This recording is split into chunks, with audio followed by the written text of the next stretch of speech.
വീട്ടിൽ വന്നു കഴിഞ്ഞാൽ പിന്നെ തിരിച്ചു പോകുന്ന കാര്യം ആലോചിക്കുമ്പോഴേ ഒരു മടിയാണ്. പണ്ട് സ്കൂളിൽ പോകാൻ മടി കാണിച്ച പോലെ ഇതിന് മടി കാണിച്ചിരുന്നാൽ ശരിയാവില്ലല്ലോ. അങ്ങനെ ഷൊർണൂരിൽ നിന്ന് ട്രെയിൻ കയറാൻ വന്നതാട്ടോ. വലിയ തിരക്കൊന്നുമില്ലാതെ നല്ല സ്വസ്ഥമായിട്ട് പോകാൻ പറ്റുന്നുള്ളതുകൊണ്ട് മിക്കവാറും വേണാടി തന്നെ ആട്ടോ പോകുന്നത്. അങ്ങനെ ട്രെയിൻ കയറി വിചാരിച്ച പോലെ തന്നെ തിരക്കൊന്നുമില്ല. പക്ഷെ വിൻഡോ സീറ്റ് കിട്ടിയില്ല കേട്ടോ.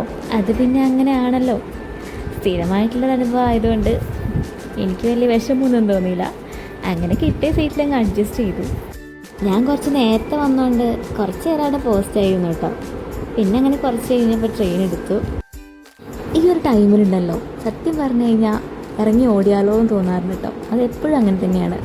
നമ്മുടെ ആ സ്റ്റേഷനിൽ നിന്ന് ട്രെയിനിന് വിട്ടു പോകും തോറും എന്തോ ഒരു വേദനയാണ് കേട്ടോ ഉള്ളിൽ. ചിലപ്പോൾ വീട് മാറി അധികം നിന്നിട്ടില്ലാത്തതുകൊണ്ടായിരിക്കാം. എന്തായാലും ഇപ്പം അത് ശീലമായി കേട്ടോ. ട്രെയിൻ ഇതേ പതുക്കെ കേട്ടോ പോകുന്നത്. പാലം കഴിഞ്ഞപ്പോൾ കുറച്ച് സ്പീഡ് കൂടി.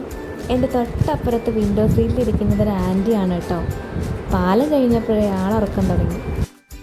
അങ്ങനെ വടക്കാഞ്ചേരി കഴിഞ്ഞ് തൃശ്ശൂരെത്തി. തൃശ്ശൂർ അത്യാവശ്യം തിരക്കൊക്കെ ഉണ്ടായിരുന്നു കേട്ടോ. തൃശ്ശൂരിൽ നിന്ന് 2 കുട്ടികൾ കയറിയിട്ടുണ്ടായിരുന്നു കേട്ടോ. എൻ്റെ തൊട്ടപ്പുറത്താണ് വന്നിരുന്നത്. കണ്ടപ്പോൾ എന്തോ പോലെ തോന്നി. ചോദിച്ചപ്പോഴാണ് കാര്യം മനസ്സിലായത്.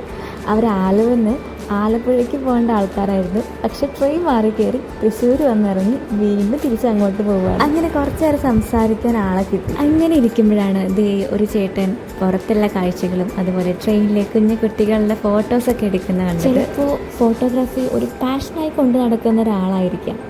എന്തായാലും പ്രൊഫഷണൽ പാഷനും ഒരുമിച്ച് കൊണ്ടുപോകുന്നത് കുറച്ച് ടാസ്ക് ആണല്ലേ. അങ്ങനെ ട്രെയിൻ ഇറങ്ങി ബസ് കയറിയപ്പോൾ നല്ല തിരക്ക്. ഇരിക്കാൻ പോലും സ്ഥലം കിട്ടിയില്ല. അപ്പോൾ ഇന്നത്തെ വീഡിയോ ഇത്രയേ ഉള്ളൂ. പിന്നെ കാണാം. ബൈ.